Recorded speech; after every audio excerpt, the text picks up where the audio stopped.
Hello दोस्तों, आज के वीडियो में हम लोग बहुलक कैसे ज्ञात करते हैं उसको सीखने वाले हैं। देखिए, बहुलक ज्ञात करने के लिए हमें F1 की जरूरत होती है, F2 की जरूरत होती है, F0 की जरूरत होती है, L की जरूरत होती है और H की जरूरत होती है, जिसको हम लोग फार्मूला में बैठाकर मान निकालते हैं। ये F कैसे निकाला जाता है? देखिए, F1 जो है, F1 कैसे निकाला जाता है, ये F1 कैसे निकालेंगे, ठीक है। इसमें आप लोग को देख रहे हैं 1 2 3 4 5 6, ठीक है, ये बॉक्स, ठीक है। इनमें से जो बीच वाला जो होता है वही हमारा F1 निकलता है, ठीक है। तो इधर से दो, उधर से दो हट जाएगा, तो बीच में हमारे दो संख्या दिख रही है, एक 52, एक 61, ठीक है।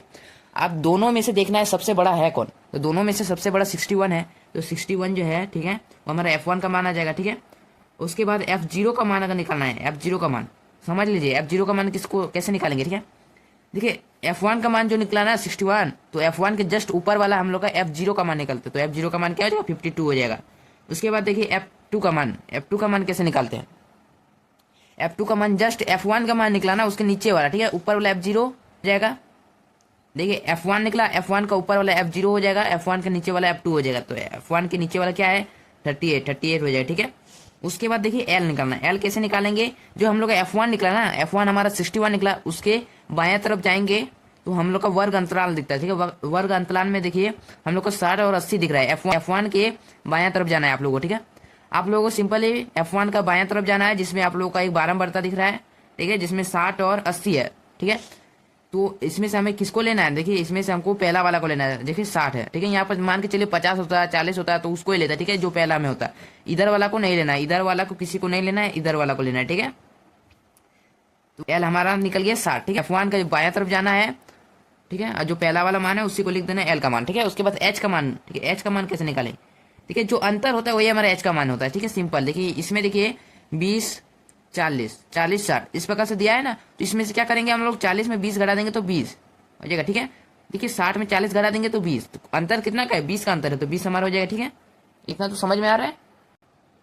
अब हम लोग का जो बहुलक वाला फॉर्मूला है उससे हम लोग का बन जाएगा, ठीक है, बहुलक, ठीक है। बहुलक का जो फॉर्मूला होता है, ठीक है, बहुलक बराबर होता है L प्लस, ठीक है, ब्रैकेट F1 माइनस F0 बटा 2F1 minus F0 minus F2, ठीक है, इंटू H, ठीक है। ये हमारा फॉर्मूला आता है, इसी के हिसाब से हमें बैठा देना है, मान निकल जाएगा, ठीक है।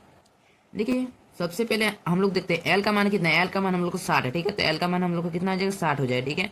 बीच में प्लस है तो प्लस हो जाएगा, ब्रैकेट है, ठीक है, तो ब्रैकेट दे देंगे। F1 का मान, F1 का मान हम लोग का 61 है, ठीक है, 61 हो जाएगा, माइनस F0 का मान कितना है, F0 का मान हम लोग का 52 है, 52 हो जाएगा, बट्टा में 2F1, यानी F1 के साथ 2 गुना है तो गुना में हो जाएगा, ठीक है। और F1 का मान हम लोग का 61 है और F0 का मान 52 है, ठीक है। फिर बीच में माइनस के लिए माइनस हो जाएगा, और F2 का मान 38 है तो 38 हो जाएगा, ठीक है। इतना दूर आप लोग को समझ में आ रहा है। उसके बाद देखिए गुना है तो गुना हो जाएगा, और H का मान 20 है तो 20 हो जाएगा, ठीक है। अब देखिए 60 का 60 ही रहेगा, बीच में प्लस का प्लस हो जाएगा। अब देखिए 61 में अगर 52 हम लोग माइनस करते हैं तो हम लोग का 9 हो जाएगा, और नीचे बट्टा का बट्टा हो जाएगा। अब देखिए 2 को 61 से गुना करेंगे तो कितना हो जाएगा, ठीक है, 2 एक कम 2 हो जाएगा, 2 छक 12 यानी 122 हो जाएगा, ठीक है। अब देखिए यहाँ पर -52 है और -38 है, ठीक है, तो दोनों माइनस में इसलिए दोनों जुड़ जाएगा, ठीक है, तो -90 हो जाएगा दोनों को जोड़ेंगे तो, ठीक है। उसके बाद ब्रैकेट हो जाएगा आप लोगों का, ठीक है, ब्रैकेट दे दीजिएगा, उसके इंटू 20, ठीक है। अब देखिए 60 का 60 ही रहेगा हम लोग का, अब बीच में प्लस तो प्लस, और देखिए 9 का 9 ही रहेगा, ठीक है, ब्रैकेट हट जाएगा, ठीक है। उसके बाद देखिए 122 में अगर हम लोग 90 घटा देंगे तो हम लोग का 32 आ जाएगा, ठीक है। और देखिए इंटू गुना है, ठीक है, उसके बाद 20 है तो 20 हो जाएगा। अब जो जो कटने वाला होता है उन सभी को हम लोग काट देते हैं, ठीक है, गुना में जिसके साथ है उसके साथ ही काटेंगे, ठीक है। जैसे यहाँ पर 2 दाहिने 10 हो जाएगा, इधर 2 का पड़ा में 16 बार में काट जाएगा, फिर 2 8 16 हो जाएगा, इधर 2 25 10 हो जाएगा, ठीक है। अब देखिए इधर 60 तो 60 ही रहेगा, ठीक है, 60 तो 60 ही रहेगा, ठीक है। उधर 9 को अगर हम लोग 5 से गुना करेंगे, बीच में प्लस तो प्लस, उसके बाद ये 9 को उधर 5 बच गया, ठीक है, 9 को 5 से गुना करेंगे तो ऊपर में 45 हो जाएगा, नीचे में 8 हो जाएगा, ठीक है। अब देखिए 60 का 60 ही रहेगा हम लोग का, बीच में प्लस का प्लस रहेगा। अगर 8 से अगर हम लोग 45 को भाग देंगे तो हम लोग का 5.625 आएगा, ठीक है। अब सिंपली दोनों को जोड़ देंगे तो हम लोग का आ जाएगा 625, ठीक है। ये हमारा क्या आ जाएगा, आंसर आ जाएगा, ठीक है। आपको यह वीडियो अच्छा लगा तो लाइक कर दीजिए, चैनल में नया है तो चैनल को सब्सक्राइब जरूर कीजिए। मिलते हैं नेक्स्ट वीडियो में। जय हिंद, जय भारत।